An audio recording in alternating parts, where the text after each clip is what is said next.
오늘은 우리도 누군가를 위한 증인입니다 라고 하는 제목으로 하나님의 말씀 나누기를 원합니다. 우리는 성경에 처녀장의 장들이 있지만 그 장의 주제를 놓고 우리가 기억하는 몇 가지 말씀들이 있습니다. 우리가 사랑장 그러면 고린도전서 13장을 이야기하죠. 그렇다면 믿음장 하면 어디를 말하고 있나요? 히브리서 11장을 이야기합니다. 그러면서 믿음은 바라는 것들의 실상이요 보지 못하는 것들의 증거다 라고 말씀하면서 믿음의 선진들, 선배들의 삶의 모습에 대해서 이야기를 하고 난 이후에 오늘 우리가 읽은 히브리서 12장 말씀이 주어집니다. 여기서 말하는 믿음이라고 하는 것은 단순히 우리의 삶에 나의 소망이 드러난 것에 대한 믿음이 아님을 분명히 압니다. 이 땅에서 내가 계획하고 준비하고 미래를 미리 예측하고 계획한 사람, 시대의 변화를 읽어서 그 시대의 변화에 이것이 맞을 거다라고 하고 예측하고 투자하고 성공을 이루기 위한 믿음이 아닙니다. 여기서 말하는 믿음은요, 역사의 주관자가 되시는 여호와 하나님을 믿는 그 믿음, 그 여호와 하나님이 나의 삶의 모든 것들을 책임지시고 인도하실 것이라고 하는 그 믿음, 그리고 그분이 나를 너무나 사랑하셔서 독생자 예수님을 보내주신 것만큼 사랑하시기 때문에 나를 위해서 늘 선하고 좋은 것으로 준비하고 예비하실 것이라고 하는 그 믿음을 아마 말하는 것일 겁니다. 믿음은요, 그래서 사람을 바라보는 것이 아니라 하나님을 바라보는 것입니다. 우리가 부모님과 친구들, 이웃들을 사랑하고 또 원수까지 사랑해야 하지만 이 모든 우리의 목적은요, 사람을 기쁘시게 하는 것이 아닙니다. 우리의 목적은, 우리의 삶의 목적은 주님을 기쁘시게 하는 것이고 주님께 영광 돌리는 것임을 기억하는 저와 여러분들 되기를 바랍니다. 시편 118편 8절에 이런 말씀이 있어요. 주를 신뢰함이 사람을 신뢰함보다 낫다. 성경의 수많은 곳에서 반복해서 하나님과 사람을 비교합니다. 예수님 또한 세상과 하나님을 겸하여 섬길 수 없다 분명하게 말씀하고 있습니다.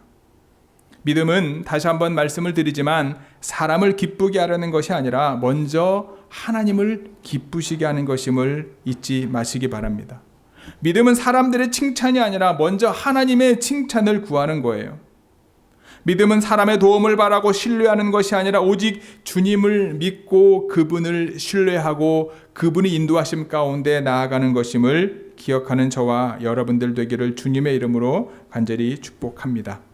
히브리서 기자는요, 히브리서 11장을 마무리하면서 우리가 읽진 않았지만 다소 좀 충격적인 결론을 우리에게 말합니다. 그것은요, 믿음의 선배들이 믿음으로 증거는 받았지만 약속은 받지 못했다라는 거예요.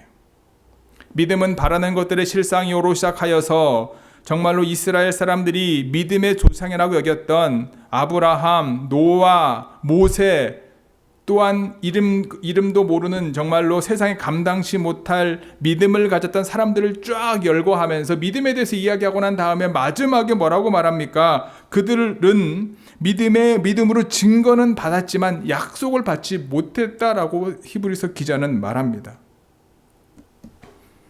여기서 증거가 의미하는 바는 무엇이고 약속에 나타나는 것은 무엇입니까? 바로 예수 그리스도입니다.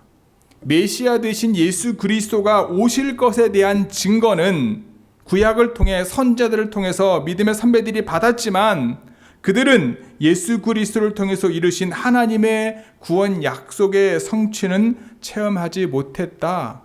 그 얘기를 지금 하고 있는 겁니다. 다시 말해 그들은 증거를 받았지만 약속을 이루지 못했던 겁니다. 하지만 신약 시대를 이어서 살아가고 있는 우리는요, 예수 그리스도를 통해 구원 약속의 성취를 알게 되고 믿게 되고 그 놀라운 은혜를 누리고 살고 있음을 잊지 않는 저와 여러분 모두가 되기를 주님의 이름으로 간절히 축복합니다. 구약시대를 살았던 믿음의 선배들은 하나님의 능력을 경험했습니다. 하지만 하나님의 말씀에 순종하지 않아 징벌 또한 받았었습니다.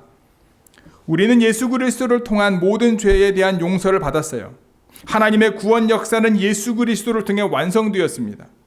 우리가 예수님을 통해 죄 사함을 받고 구원받지 못한다면 구약 시대의 믿음의 선배들의 삶과 그들의 증언과 그들의 예언은요, 무의미해질 수밖에 없는 거죠. 우리가 예수님을 받아들이지 않았다면 구약의 예언들이 무의미해집니다. 그래서 히브리서 기자의 결론은 분명합니다.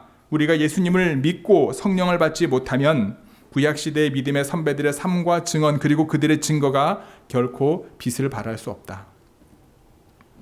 구약 성경에 기록된 믿음의 선배들의 증언들이 있었기 때문에 신약 성경 속에 등장하는 믿음의 선배들이 예수 그리스도를 믿게 되었습니다.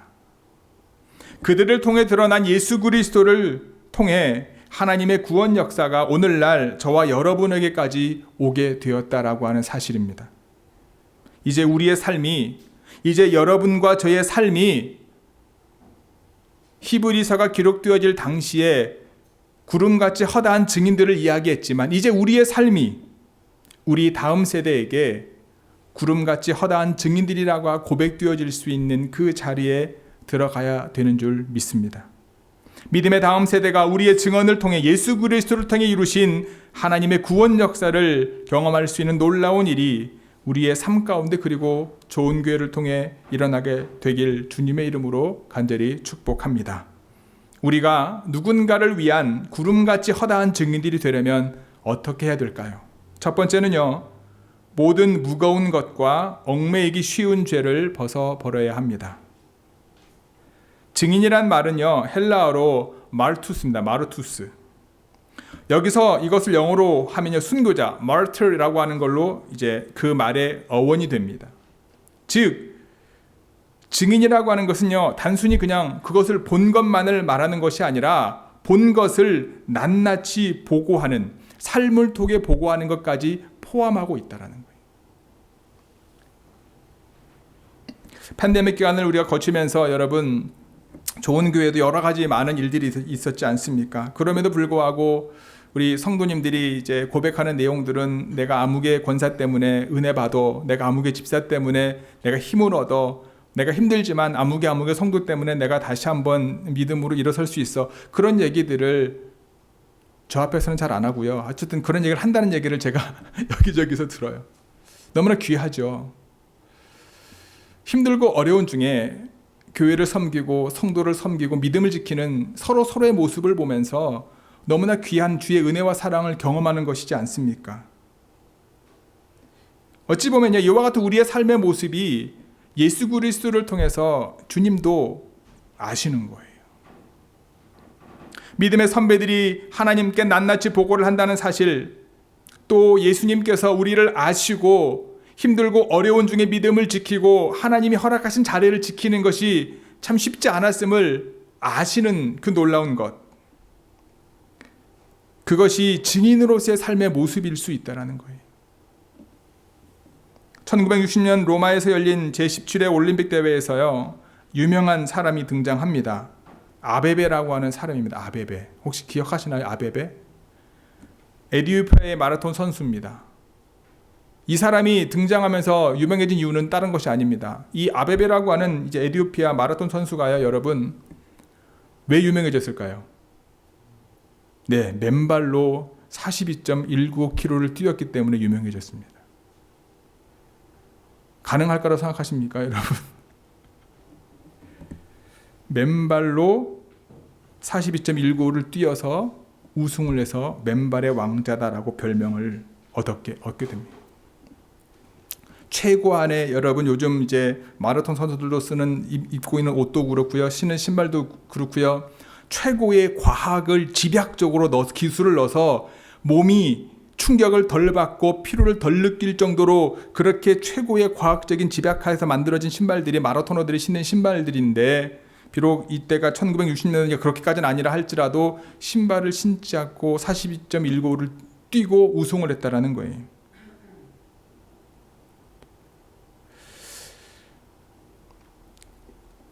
하지만 여러분, 우리가 몸을 가볍게 하고 우리가 마라토너로서 또는 운동선수로서 내가 뛰는 그 운동을 하게 될 때 우리의 몸을 최대한 가볍게 하는 게 당연한 겁니다. 그래야지 좋은 기록을 내고 우승을 할 수 있는 거죠. 믿음의 경주를 하는 우리들도 마찬가지입니다. 오늘 본문은 그 얘기를 하는 겁니다. 모든 무거운 것과 얽매이기 쉬운 죄를 벗어버려야 합니다. 신앙생활에 방해되는 군더더기들을 내려놔야 합니다. 내가 하나님께 나아오는 것을 방해하고 내가 하나님께 예배하고 말씀을 읽고 기도하는 것을 방해하는 것들을 내려놓아야 된다. 지금 주님은 그렇게, 히브리서 기자는 그렇게 말하고 있는 겁니다. 하나님의 일을 좀 더 잘하기 위해서, 내가 믿음을 지키기 위해서 필요 없는 부분들을 잘라버려야 함을 분명하게 말하고 있는 거예요. 세례 요한은 예수님이 오시기 6개월 전에 이 땅에 태어났지 않습니까? 그는 광야에서 낙타털옷을 입었고요, 석청과 메뚜기를 먹었습니다. 그게 요즘은 건강식일 수도 있겠지만 세례 요한은요, 이 땅에서 좋은 집과 좋은 명예와 좋은 음식을 먹는 것에 마음을 두지 않았습니다. 그를 따르던 사람들 중에 예수님을 따르던 사람들도 많았고 세례 요한을 따르던 사람들이 너무나 많았기 때문에 그들로 인하여 너무나 쉽게 말하면 금은보화까지는 아니라 할지라도 안정적인 삶을 살 수 있을 만큼 그가 취할 수 있는 위치에 있었음에도 불구하고 그는 그것에 관심이 없었습니다. 메시아로 오실 예수님을 예비하는 것만이 그의 관심이었습니다. 이 세례 요한의 광야의 삶, 모두가 다 그와 같은 삶을 살 수는 없지만 마음과 자세, 그것은 우리가 본받아야 될 부분이다라고 하는 사실입니다. 어떻게 하면 광야의 삶을 우리에게 적용할 수 있을까? 너무 많이 가지고 있지는 않는가 우리가?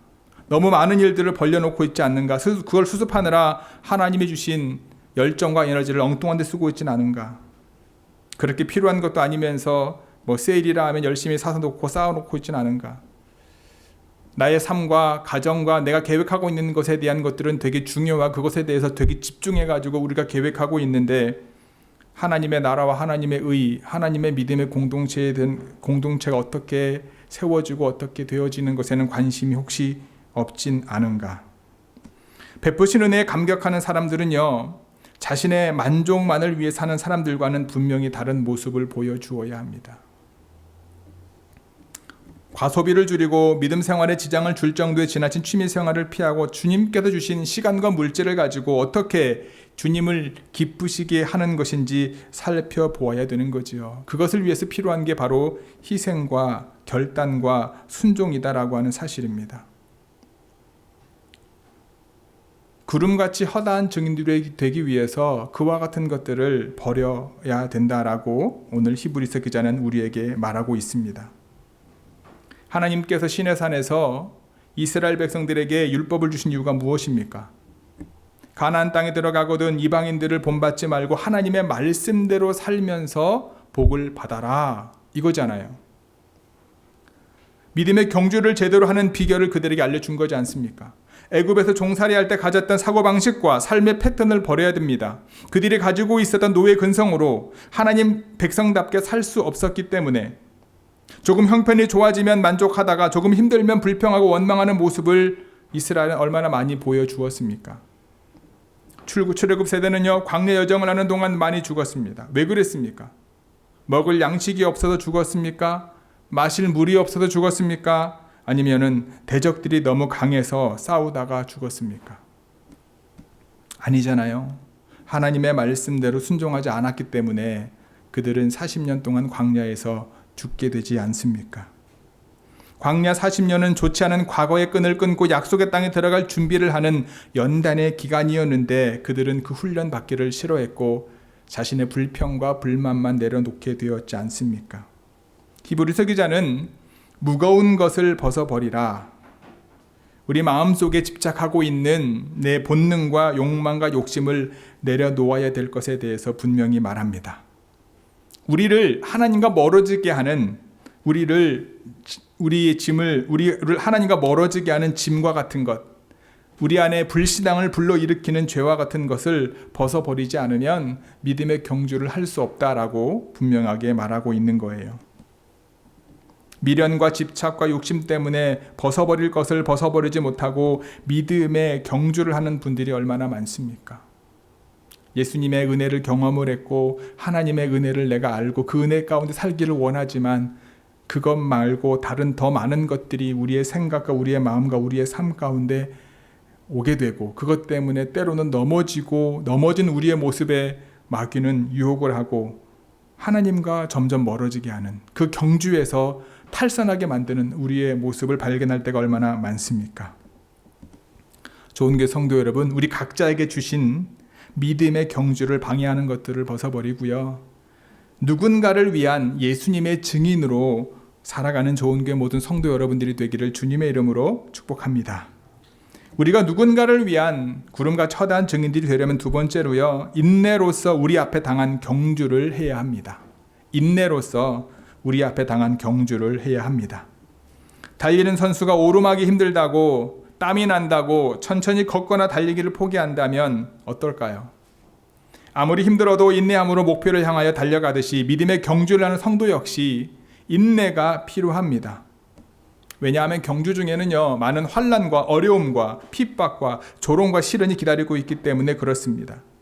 하나님께서 주신 그분을 향한 믿음은 끝까지 견딜 수 있는 힘을 얻게 되는 줄 믿으시기 바랍니다. 하나님은 우리가 헛되이 고난을 당하기를 원하지 않습니다. 그 과정 속에서 하나님의 뜻을 드러내기를 항상 원하십니다. 하나님은 우리의 어떤 고난이나 아픔조차도 사용하셔서 우리의 인생이 더 가치 있고 분명하게 하나님과 가까워지기를 원하십니다. 그래서 야고보는 이런 고백을 하지 않습니까? 내 형제들아, 너희가 여러 가지 시험을 당하거든 온전히 기쁘게 여기라. 이는 너희 믿음의 시련이 인내를 만들어내는 줄 너희가 알미라. 어떤 고난을 당하든지 힘들고 어려운 과정 가운데 있든지 그것이 우리 인생의 전환점으로 삼을 수 있는 저와 여러분들이 되기를 소망합니다. 코로나 바이러스 팬데믹이 가져온 여러 가지 변화와 그 변화에 따라가지 못한 우리의 모습 때문에 좌절과 절망할 필요가 없어요. 이 가운데서 하나님이 원하시는 것을 붙잡으면 되는 것이요, 이 과정을 통해서 하나님이 무엇을 원하시는지 하나님을 바라보며 믿음 가운데 나아가는 것이 우리 각자에게 주어진 믿음의 경주를 뛰는 것임을 잊지 않기 바랍니다. 여러분들이 생각하기에 운동들 중에서 어떤 운동이 가장 힘든 운동인 것 같습니까? 여러분 떠오르는 운동들 중에서 체력 소모가 가장 많은 운동이 무엇일까요? 예전에 스포츠 사이트인 ESPN에서 8명의 전문가들이 60개 종목을 대상으로 난이도가 높은 정도를 수치화했습니다. 인내력, 지구력, 내구력, 힘, 스피드, 긴장, 유연성, 민첩성 등등 10가지 항목으로 10점 만점으로 계산해가지고 그들이 각 종목별로 점수를 매긴 거예요. 이 중에 여러분 복싱이 72.375점으로 힘든 운동들 중에 1위에 뽑혔습니다. 복싱이. 또한 여러 명이 함께하는 단체전을 제외하고요, 개인전으로 오랫동안 경기하면서 체력 소모가 가장 심한 운동이 바로 테니스라고 합니다. 언뜻 42.195km를 달리는 마라톤을 떠올릴 수 있지만요, 잘 뛰는 선수들은 여러분 얼마 만에 끝내죠? 2시간 몇 초 만에 끝내지 않습니까? 2시간 동안만 열심히 운동하면 되는 거예요. 근데 여러분 테니스는 제한시간 규정이 없습니다. 만약에 3-4시간 하다가 게임이 안 끝나잖아요? 그럼 그 다음날 이어서 하는 경우도 있습니다. 5시간 이상 가까이 테니스 경기를 하는 거죠. 그래서 테니스와 복싱이 지옥의 스포츠라고 부른다고 합니다. 이런 얘기하면 또 다른 운동하시는 분들은 펄쩍 뛸지 모르죠. 농구하는 사람들은 농구가 제일 힘들다, 축구하는 사람은 축구가 제일 힘들다 분명히 말할 거예요. 경기를 직접 뛰지 않는 스포츠 전문가들이 그저 숫자 놀이로 점수를 매겨 평가한 것 때문이게 그렇긴 하긴 하죠. 하지만 분명한 건 여러분, 운동선수가 게임에 임하는 모든 선수들은 매일 같이 고된 훈련을 하기 때문에 자기가 하는 운동이 가장 힘들다라고 생각을 합니다. 우리가 잘 알고 있는 김연아 선수나 박지성 선수, 최근에 이제 뜨고 있는 우리나라 선수 중에 손흥민 선수 같은 경우에는 기본적인 리프팅을 몇 천 번 하지 않습니까? 제대로 된 점프를 하려면 3,000번 이상 엉덩방아를 쪄야 된다고 얘기하고요. 그냥 되는 사람은 없는 거죠. 아무리 천재와 같은 사람도 얼마나 많은 시간을 들여야지 그 위치에 서 있을 수밖에 없다. 운동선수들이 힘들 때 포기하고 싶지 않겠습니까? 그런데 끝까지 목표를 향해 견딘 사람만 승리의 자리에 있을 수 있다라고 하는 거죠. 신앙의 경주에도 좌절하거나 중단하지 않는 끈기가 필요합니다. 내가 축구하다가 마음에 안 들어서 농구로 갈아탈 수도 없고요.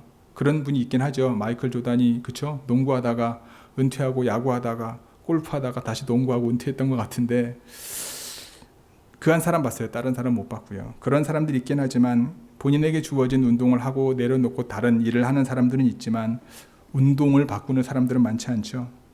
힘들어서 좌절하고 중단하는 것이 아니라 끝까지 그 길을 걸어가는 것처럼 신앙의 경주에서도 좌절하거나 중단하지 않는 끈기가 필요하다라는 겁니다. 여러분 신앙생활을 열심히 하려고 그러면요 참 여러 가지 우리의 마음과 생각을 힘들게 하고 유혹하는 것들이 많아요. 그래서 교회에 희망이 없다 그러고 떠나가는 사람들도 있고요. 교인들끼리 서로 이제 언쟁을 펼쳐서 떠나가는 사람들도 있고요. 온전한 신앙을 가졌다 할지라도 우리가 인내하지 않으면 하나님께서 이루어 가시는 승리를 맛볼 수가 없는 거지요. 힘들고 어려운 과정이 없이 우리는 성장할 수가 없는 걸 잘 알고 있습니다. 물론 달리다 보면 피곤할 때도 있고 낙심할 때도 있고요. 마음이 힘들 때도 분명히 있습니다. 하지만 우리 각자에게 주신 신앙의 경주를 끝까지 달려가는 저와 여러분 모두가 되기를 주님의 이름으로 간절히 축복하고 기도합니다. 우리가 잘 알고 있는 것처럼 여러분 물은 몇 도에 끓죠?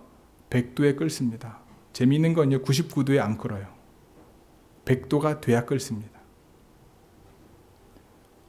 여러분 증기기관차에는요 수증기 게이지가 212도를 가리켜야 움직입니다.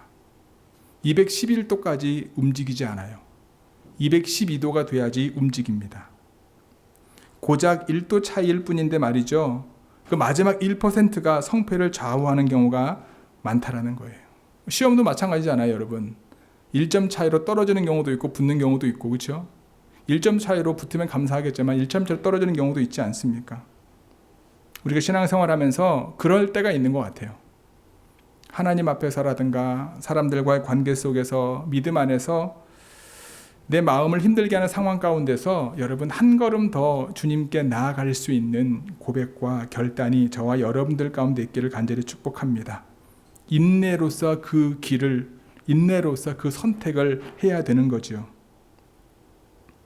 갈라디아서 6장 9절 함께 읽어볼까요? 갈라디아서 6장 9절입니다. 시작. 우리가 선을 행하되 낙심하지 말지니 포기하지 아니하면 때가 이름에 거두리라. 아멘. 히브리서 10장 36절 함께 읽겠습니다. 시작. 너희에게 인내가 필요함은 너희가 하나님의 뜻을 행한 후에 약속하신 것을 받기 위함이라. 아멘. 죽을 때까지 인내하라고만 하면 참 쉽지 않겠지만 신앙의 경주에서의 인내는 하나님이 약속하신 것을 받기 위한 과정입니다. 인내로서 여러분 각자에게 주어진 인생의 경주를 믿음으로 한 걸음 한 걸음 내딛는 저와 여러분 모두가 되기를 주님의 이름으로 간절히 축복합니다. 우리가 누군가를 위한 구름같이 허다한 증인들이 되려면 마지막 세 번째로요. 믿음의 주요 또 온전하게 하시는 이인 예수를 바라보아야 합니다. 마라톤 선수가 결승선을 향하여 달려가듯이 믿음의 경주에도 결승선이 있습니다. 그 경주의 목표는 바로 누구죠? 예수 그리스도입니다. 그는 저희보다 먼저 믿음의 경주를 하셨습니다. 그것도 대충 하신 것이 아니라 하나님의 마음에 꼭 맞게 하셨습니다. 그래서 예수님은 우리 믿음의 경주의 본이 되십니다. 마태복음 14장에 보면 우리가 잘 아는 말씀이 나오죠. 예수님께 산에 기도하고 기도하시는 동안 갈릴리 바다에서 제자들이 폭풍과 싸우고 있었습니다. 벳사람 출신이었던 제자들도 속수무책인 거센 풍랑 가운데 주님이 나타나시죠. 물 위로 걸어오는 주님을 보고 제자들은 두렵고 떨었는데 그 중에 안심하니 내니 나니 두려워하지 말라라고 하신 주님의 음성을 듣고 베드로가 만약에 주님이시면 나로 하여금 물 위를 걷게 해주십시오라고 말하지 않습니까? 걸어오라. 베드로가 배 밖으로 발 내밀었을 때 여러분 물에 빠졌습니까? 안 빠졌습니까? 물에 빠지지 않았죠. 그런데 풍랑을 바라보자 물 밑으로 빠지는 베드로의 모습을 봅니다. 물밑으로 빠지는 베드로, 예수님을 향하여 살려달라고 구했을 때 물에 빠지는 베드로를 건지시는 예수님께서 베드로를 건지시면서 하시는 말씀이 무엇이죠? 왜 의심하느냐? 큰 물결이 우리에게 몰아칠 때 있어요. 하지만 예수님만을 바라보고 나아갈 때 물에 빠지지 않고 도리어 물을 위를 걸을 수 있는 법을 배우게 됨을 기억하시기를 바랍니다. 중요한 것은 풍랑이 얼마나 심한지 그 정도가 아니라, 중요한 것은 우리가 지금 겪고 있고 우리가 맞닥뜨리고 있는 이 사회의 현상과 상황이 종말이 얼만큼 가까워졌는지가 아니라, 우리가 이걸 감당할 수 있냐 없냐 그거를 측정하고 내가 할 수 있는 것이 요만큼이다 라고 매저링하는 것이 아니라, 내가 지금 누구를 바라보고 있고 누구의 손을 붙잡고 있고 누구에게 나의 모든 것들을 내어드리고 있냐, 바로 이것이라고 하는 사실을 잊지 않는 저와 여러분들이 되기를 주님의 이름으로 축복합니다. 믿음의 부족은요, 성도들을 종종 영적 침체에 빠뜨립니다. 우리에게 불어닥치는 바람과 파도를 바라보면 주를 향한 믿음이 떨어질 수밖에 없고요, 절망의 바다 가운데 빠질 수밖에 없습니다. 문제를 바라보면 그 문제 때문에 우리의 마음이 힘들 수밖에 없고요, 나를 힘들게 하는 사람을 바라보면 그 사람 때문에 도저히 하나님의 은혜 가운데 나오지 못할 때가 많지만, 주님을 바라보면 그분께서 내 삶을 인도해 주심을 경험하게 될 것입니다. 믿는다는 것은 예수님이 계신 것을 믿을 뿐 아니라 그분이 가지신 능력이 우리에게도 나타날 수 있다는 사실을 인정하고 받아들이는 거예요. 확신을 가지고 주님을 붙잡고 주님을 통해 저와 여러분들 삶 가운데 놀라운 일들이 이루어지게 되기를 주님의 이름으로 간절히 축복하고 기도합니다. 우리가 바라보아야 될 그 주님은 어떤 분이십니까? 믿음의 주인이시고요, 우리를 온전케 하실 수 있는 분이십니다. 우리가 바라보아야 될 주님은 어떤 분이십니까? 앞에 있는 즐거움을 위하여 십자가의 고난을 참으시고 죽음에까지 이르신 분이십니다. 우리가 바라보아야 될 주님은 어떤 분이십니까? 승리와 영광의 주인 되신 바로 그분이십니다. 그 주님임을 우리가 바라볼 때 우리는 힘들고 어려운 중에도 하나님이 주실 약속의 말씀을 기억하게 될 것이고요, 그분을 바라볼 때 우리의 삶이 온전케 되어질 것이고요, 그분을 바라볼 때 하나님이 주시는 승리와 영광 가운데 나아갈 수 있는 저와 여러분들이 되기를 주님의 이름으로 간절히 축복합니다. 좋은 교회 성도 여러분, 지난 20여 년 동안 길든 짧든 좋은 교회를 통해 함께 달려온 여러분들을 정말 주님의 이름으로 축복합니다. 특히 팬데믹 기간 3년이라고 하는 기간 동안 참 많은 힘든 일들이 있었습니다. 이민교회도요, 대도시 중심으로 너무나 많은 교회들이 문을 닫았습니다. 실제 그렇습니다. 통계도 그렇습니다.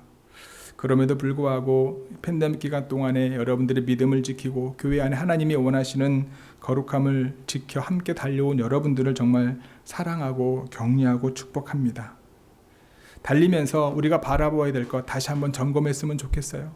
믿음의 주요 온전케 하시는 예수님만을 바라보았던 것처럼 앞으로도 그분만을 바라보고 그분을 통해서 이루실 하나님의 놀라운 구원의 은혜가 허다한 증인들로 인하여 우리가 주님께 나와왔던 것처럼 이제는 저와 여러분들의 삶이 누군가에게 있어서 허다한 증인이 될 수 있도록, 가깝게는 가정에 있는 배우자나 자녀들이 그러한 모습이 되었으면 좋겠고요, 좀 더 확장해서는 우리 이웃들이, 직장 동료들이 여러분들의 삶의 모습을 보고 여러분들의 믿음을 보고 그들에게 여러분들이 증인이 되어서 하나님이 원하시는 놀라운 구원의 은혜가 우리의 모든 삶의 자리 가운데 일어나게 되기를 주님의 이름으로 간절히 축복하고 기도합니다. 아멘. 기도하시겠습니다.